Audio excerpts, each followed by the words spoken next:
స్థానిక రావులమ్మ నగర్లోని MLA camp ఆఫీసులో జగ్గంపేట నియోజకవర్గంలో 2026-27 ఆర్థిక సంవత్సర బడ్జెట్పై అవుట్రీచ్ కార్యక్రమం మంగళవారం విజయవంతంగా నిర్వహించారు. ఈ కార్యక్రమానికి నియోజకవర్గ ప్రత్యేక అధికారి ఎన్వివి సత్యనారాయణ అధ్యక్షత వహించారు. ముఖ్య అతిథిగా జగ్గంపేట శాసనసభ్యులు, తిరుమల తిరుపతి దేవస్థానం పాలక మండలి సభ్యులు జ్యోతుల నెహ్రూ హాజరయ్యారు. సందర్భంగా నియోజకవర్గంలోని అన్ని మండలాల ఉన్నతాధికారులతో కలిసి రాష్ట్ర ప్రభుత్వం కేటాయించిన వార్షిక బడ్జెట్పై సమగ్ర సమీక్ష నిర్వహించారు. ముఖ్యంగా ప్రభుత్వం అమలు చేస్తున్న సూపర్ 6 పథకాల కింద తల్లికి వందనం, అన్నదాత సుఖీభవ, ఎన్టీఆర్ భరోసా, దీపం 2.0, శ్రీశక్తి, ఆటో డ్రైవర్ సేవ పథకాలకు సంబంధించిన నిధుల కేటాయింపు మరియు అమలు విధానాలపై వివరించారు. ఎమ్మెల్యే జ్యోతుల నెహ్రూ మాట్లాడుతూ జగ్గంపేట నియోజకవర్గానికి వివిధ ప్రభుత్వ శాఖల వారీగా మొత్తం 468 కోట్లు కేటాయింపబడినట్లు తెలిపారు. ఇందులో పంచాయతీరాజ్, వైద్య, విద్య, శిశు సంక్షేమ, ఉద్యానవన, పశుసంవర్ధక, మత్స్య, వ్యవసాయ శాఖల తదితర విభాగాలున్నాయి.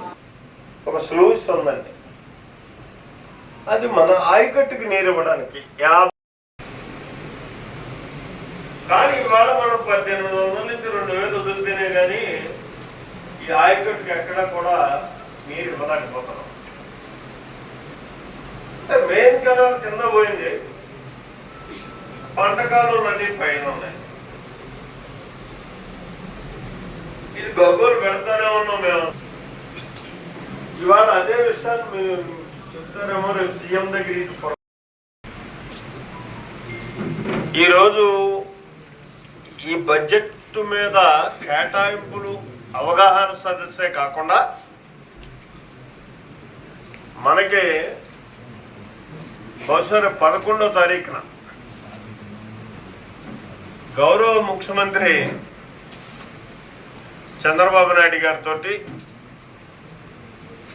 ఒక సమావేశం ఉంటుంది. జిల్లా కలెక్టరు, ఎస్పీ గారు, శాసనసభ్యులు, పార్లమెంటు సభ్యులు, రాజ్యసభ సభ్యులతో కలిపి ప్రతి జిల్లా సమావేశం కూడా జరుగుతున్నటువంటి సందర్భం ఉంది. మందే యాక్చువల్గా మన 4వ తారీఖే జరగాలి, పోస్ట్పోన్ అయింది. రేపు 11వ తారీఖు ఉండొచ్చు. దాన్ని దృష్టిలో పెట్టుకుని కూడా ఈరోజు సత్యనారాయణ గారు బడ్జెట్ సమావేశం పెట్టుకోవాలి. మనం బడ్జెట్ గురించి వివరించుకోవాలన్నప్పుడు ఒక బడ్జెటే కాదు, రేపు మనం ముఖ్యమంత్రి గారితో సమావేశం కాబోతున్నాం.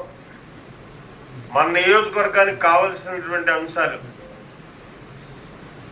ఏమేమి భవిష్యత్తులో మనం సెట్ చేసుకోవాలి అన్న దాని మీద కూడా ఒక రిపోర్ట్ తయారు చేసి ఆ రిపోర్ట్ని ముఖ్యమంత్రి గారికి సమర్పిద్దాం అని చెప్పి ఒక ఆలోచన చేసి, నాకున్నటువంటి అవగాహనతో, అలాగే స్పెషల్ ఆఫీసర్గా సత్యనారాయణ గారు, మీ అధికారులు అందరితో, ఇంచుమించులో ముఖ్యమైనటువంటి వాళ్ళందరితో కూడా వీలైనప్పుడల్లా నేను మాట్లాడినటువంటి సందర్భాన్ని పురస్కరించుకుని ఎండిఓస్ కానీ, డాక్టర్స్ కానీ, ఎంఆర్ఓస్ కానీ, అదే రకంగా ఇంజనీర్స్, ఇటు ఇరిగేషన్ కానీ, పంచాయతీరాజ్ కానీ, అన్ని సమస్యల మీద కూడా చాలా వరకు మన అవసరాలను గుర్తించి ఒక రిపోర్ట్ దాన్ని తయారు చేయడం జరిగింది. అది కూడా సత్యనారాయణ గారు పూర్తిగా చదివేశారు, కొంచెం చెప్పేశారు కదా. ఈ చదివినటువంటి రిపోర్ట్లో చాలా కీలకమైనటువంటి అంశాలు ఉన్నాయి. ముందస్తుగానే చంద్రబాబు నాయుడు ముఖ్యమంత్రి గారు ఒక చూద్దాం చేస్తున్నారు.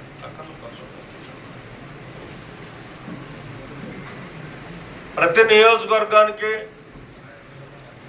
నాన్ ఫైనాన్షియల్ కమిట్మెంట్ ఉన్నాయి 3 వర్క్స్, ఫైనాన్షియల్ కమిట్మెంట్ ఉన్నాయి 3 వర్క్స్, ఒక 6 వర్కుల వరకు కూడా ఇవ్వడానికి అవకాశం ఉంటుంది. ఆ రకంగా మీరు ప్రపోజల్స్ తయారు చేస్తండి అని చెప్పేసి సూచన చేసినటువంటి పరిస్థితి ఉంది. దాన్ని పురస్కరించుకుని మనం నాన్ ఫైనాన్షియల్ వర్క్స్గా ఒకటి మన నియోజకవర్గంలో ఇల్లు లేనటువంటి పేదలకి, ఇళ్ల స్థలాలు లేనటువంటి పేదలకి మనకున్నటువంటి అవకాశాన్ని పురస్కరించుకుని పోలవరం కెనాల్ ఏదైతే ఉందో ఆ కెనాల్ మీద టోటల్గా మన నియోజకవర్గంలో 73 కిలోమీటర్లు ఉంది. ఆ 73 కిలోమీటర్లోని 850 ఎకరాలు స్పాయిల్ బ్యాంక్స్ ఉన్నాయి. ఆ 850 ఎకరాల్లోనే మనం లేఅవుట్లు వేసుకుని స్పాయిల్ బ్యాంక్స్ క్లియర్ చేసి లేఅవుట్లు వేసుకున్నట్టయితే 20 నుంచి 25 వేల వరకు కూడా డబుల్ బెడ్రూమ్ ఇళ్ళు, మనిషికి 3 సెంట్లు చొప్పున ఇచ్చేటటువంటి ఒక ప్రాజెక్ట్ని